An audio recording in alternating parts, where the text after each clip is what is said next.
बड़ी खबर इस वक्त आ रही है। सुप्रीम कोर्ट ने एसबीआई की याचिका को खारिज कर दिया है। सुप्रीम कोर्ट ने समय बढ़ाने की जो याचिका थी एसबीआई की, उसको खारिज कर दिया है। आपको बता दें कि इलेक्टोरल बॉन्ड से जुड़ी जो जानकारी है, उस केस को लेकर, उस मामले को लेकर दरअसल सुनवाई चल रही थी। सुप्रीम कोर्ट में समय बढ़ाने की याचिका दायर की गई थी एसबीआई की ओर से, लेकिन सुप्रीम कोर्ट ने उसे खारिज कर दिया सुजाता, और ये कहा कि कल तक एसबीआई इसका ब्यौरा दे।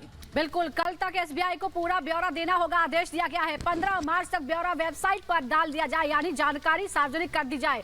दरअसल आपको बता रहे कि एसबीआई ने जून तक का समय मांगा था। 6 मार्च आखिरी तारीख थी, लेकिन जून तक का समय एसबीआई की तरफ से मांगा गया था और ये कहा गया था कि बहुत लंबी लिस्ट है और इसे मैच करने के लिए हमें ज्यादा समय चाहिए। इससे सुप्रीम कोर्ट ने स्वीकार नहीं किया। सुप्रीम कोर्ट ने एसबीआई को झटका देते हुए कहा कि कल तक ये जानकारी उन्हें दी जाए और 15 मार्च तक ये वेबसाइट पर डाल दी जाए, यानी सार्वजनिक कर दी जाए। तो चुनावी बॉन्ड पर एसबीआई को चेतावनी जारी की गई है। कल तक एसबीआई को ब्यौरा देने को कहा गया है।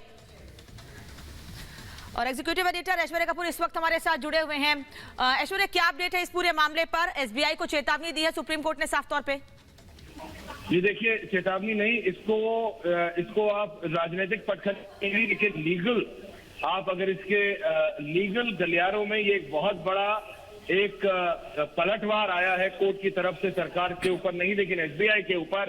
साफ तौर से कहा है एसबीआई को कि कल तक बिजनेस आवर्स में, यानी 5 बजे से पहले सारा डेटा दीजिए और हम उसको ओपन करेंगे। आपको क्लोज एनवलप में देना है, दीजिए, कल तक दीजिए। एसबीआई टाइम एक्सटेंशन चाहता था, उसको मना किया। क्लोज कवर में चाहता था, उसको मना किया और कहा कि जितने भी पोल बॉन्ड खरीदे हैं उसको अपनी वेबसाइट पे 15 तारीख तक डालिए। आज तारीख है 11 मार्च, 12 मार्च तक सुप्रीम कोर्ट को दीजिए। आपको क्लोज एनवलप में दे रहा है, दीजिए, हम इसको ओपन करेंगे और 15 मार्च तक इसको अपनी वेबसाइट पे डालिए। ये एसबीआई के लिए, जो कि एसबीआई समय मांग रहा था और विपक्ष कह रहा था कि एसबीआई के चेयरमैन के थ्रू सरकार ये करा रही है, तो अभी आप देखेंगे कि पूरा का पूरा विपक्ष अगले 15 से 20 मिनट में खड़ा हो जाएगा और बोलेगा कि ये सरकार को चेतावनी है सुप्रीम कोर्ट की।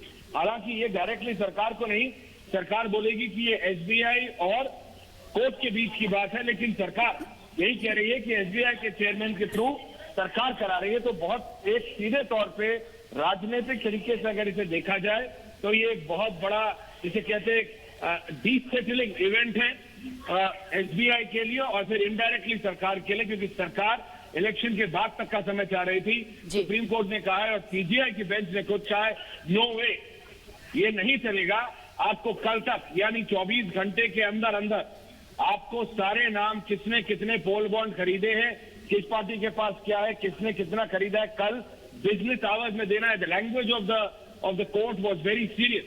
उन्होंने कहा है बिजनेस आवर्स, यानी कल तक, टेक्निकली देखा जाए तो कल रात के 12 बजे तक कल समय, लेकिन उतना भी समय एसबीआई को नहीं दिया है। बोला आप बिजनेस आवर्स में, जब तक कोर्ट चालू है 4 बजे से पहले, उन्होंने कहा क्लोज एनवलप में देंगे, तो उन्होंने कहा देना है जो हम खोल देंगे, we will open the envelope. So it's very clear. और ये भी कहा है, if not adhered, contempt of court होगा।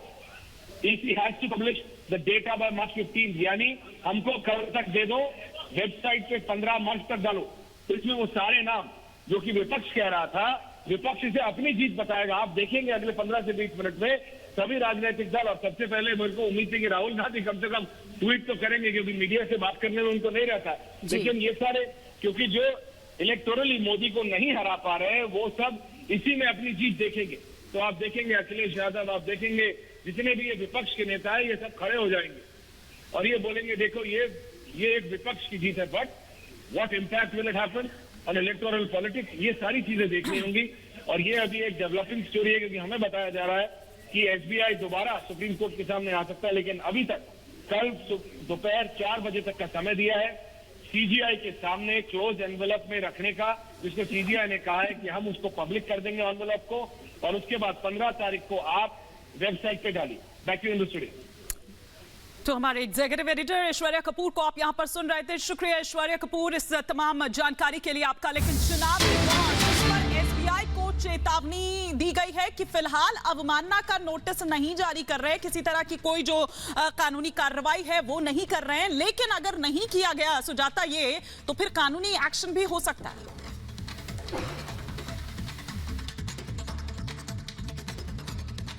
सुप्रीम कोर्ट ने इस मुद्दे की गंभीरता को समझा और कड़े निर्देशों में बैंक के लिए आदेश दिया है कि आप कल तक सारे डॉक्यूमेंट सबमिट करें, और मुझे लगता है कि ये बहुत अच्छा निर्णय है, मैं वेलकम करती हूँ। उसने कहा कि आप अभी तक क्या कर रहे थे जब इन्होंने समय मांगा, तो ये एक बहुत अच्छी बात है कि आज के समय में जब सारा डेटा ऑनलाइन स्टोर होता है, तब ऐसे में इनका ये एक्सक्यूज देना कि हम अभी तक नहीं दे पाएंगे, हमें उसके लिए टाइम चाहिए, ये कोई तर्कसंगत नहीं है। और मुझे लगता है कि इनके पास होगा, ये सिर्फ और सिर्फ एक एक्सक्यूज है इसको टालने के लिए।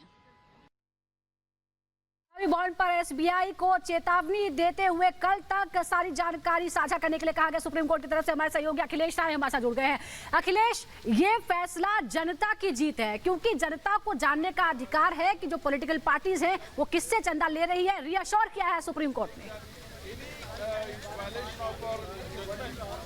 बिल्कुल इसी आधार पर जो आपने कहा कि ये जानने का अधिकार सबको है, इसी मूलभूत अधिकार पर इलेक्टोरल बॉन्ड की पॉलिसी को ही सुप्रीम कोर्ट की संविधान पीठ ने रद्द कर दिया था। और अब उसी फैसले में कहा गया था कि 6 मार्च तक इसको अपने डाटा जो है इलेक्शन कमीशन से शेयर करने होंगे और इलेक्शन कमीशन उसको अपनी वेबसाइट पे अपलोड करेगा। लेकिन इस बीच आपने देखा कि किस तरह से एसबीआई एक दिन पहले आई सुप्रीम कोर्ट और उसने 30 जून तक का वक्त मांगा। लेकिन आज सुनवाई के दौरान सुप्रीम कोर्ट ने माना है कि इसमें कोई समय देने की जरूरत नहीं है, क्योंकि सबके पास केवाईसी नंबर है, उसको डिकोड करने में कोई प्रॉब्लम नहीं होगी। 4 ब्रांचेस से खरीदे गए हैं। हालांकि सुप्रीम कोर्ट ने कई सवाल उठाए, एसबीआई से पूछा कि आप अभी तक आपने क्या किया जब से फैसला आया, और आज तक जब आप पिटीशन फाइल कर रहे हैं आपने कौन सी एक्सरसाइज की। एसबीआई के पास कोई जवाब नहीं था।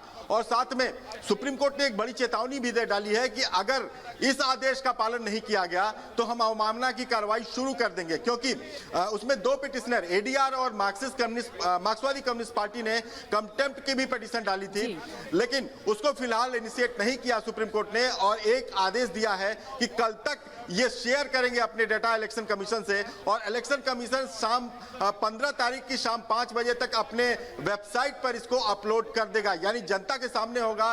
15 मार्च 5 बजे तक का डाटा जनता के सामने होगा कि वो देख सके कि किसको इलेक्टोरल बॉन्ड के जरिए पैसा दिया गया। हालांकि दलीलें कई आई। एसबीआई की तरफ से कहा गया था 22,227 इलेक्टोरल बॉन्ड इस दौरान खरीदे गए हैं, और करीब से करीब 44,000 से ज्यादा डेटा है जिसको कि हमें मैच कराना है, और तमाम ऐसे सीलबंद लिफाफे हैं। बहुत लंबा काम लगेगा, इसलिए हम समय मांग रहे हैं, लेकिन ये सुप्रीम कोर्ट ने नहीं माना। हालांकि ये भी ऑफर किया गया था एसबीआई की तरफ से कि हमें 3 हफ्ते का समय दिया जाए, हम बता देंगे कुछ आधी से ज्यादा जानकारी हम अपलोड करवा देंगे, हम दे देंगे इलेक्शन कमीशन को कि कितना पैसा मिला, किस किस के जरिए मिला। लेकिन सुप्रीम कोर्ट ने नहीं माना। इन सारी दलीलों को जो स्टेट बैंक ऑफ इंडिया की दलीलें थी उसको खारिज कर दिया, और सीधी आखिरी कहें तो सुप्रीम कोर्ट की तरफ से एक डेडलाइन दे दी गई है, और वो डेडलाइन है कल तक वो अपने जो डाटा है वो शेयर कर